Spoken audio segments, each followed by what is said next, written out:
Magandang araw po sa ating lahat. Ako po si Ginang Mardi Cueto. May asawa po at 2 anak. Ngayon po ay araw ng Huwebes. Ang ating pong gospel for today ay John 5:31 to 47 po. Ang aking pong reflection title ay Katotohanan. Ano nga po ba ang katotohanan? Kalimitan siyang ating katanungan sa ating isipan. Sa palagay ko ay pag-ibig. Pag-ibig sapagkat ito ay nagbuhat sa ating Ama, Amang nasa langit. Sapagkat sa Kanya po bumubukal ang pagmamahal at ang kabanalan. Ipinagkaloob po niya sa atin ang Kanyang bugtong na anak upang tayo ay maligtas. Yun po ang katotohanan ng Kanyang pagmamahal sa atin.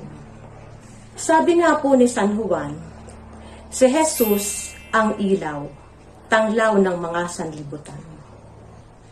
Subalit, tayong mga tao, kalimitan ay bulag. Hindi natin matanggap ang tunay at tamang katotohanan.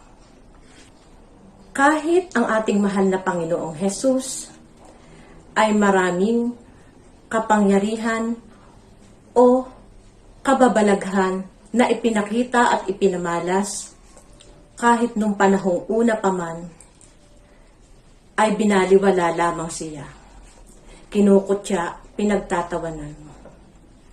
Ngayon po, tayo ay nasasako pa rin ng 40 araw ng Kwaresma. Manapay sa maliit na bagay, tayo po ay magtika, mag-ayuno, at magsakripisyo upang sa ganon ay ating maipakita at maipadama ang pakikiisa sa Kanyang pinagdaanan.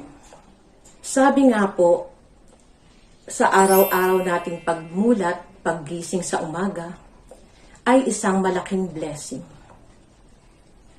At yun po ay magandang katotohanang kaloob sa atin ng Ama. Nawa po, huwag tayong makalimot sa palaging pananampalataya at paggawa ng kabutihan sa ating kapwa, ayon sa Kanyang kagustuhan. Minamabuti po ng ating Ama na ipahayag ang mga ganitong pananalita upang tayong tao ay lumapit sa Kanya. Sa pamamagitan po ng Kanyang anak, tayo po ay nagkakaroon ng lakas ng loob upang ipahayag ang Kanyang mga salita. Maraming salamat po at magandang araw muli.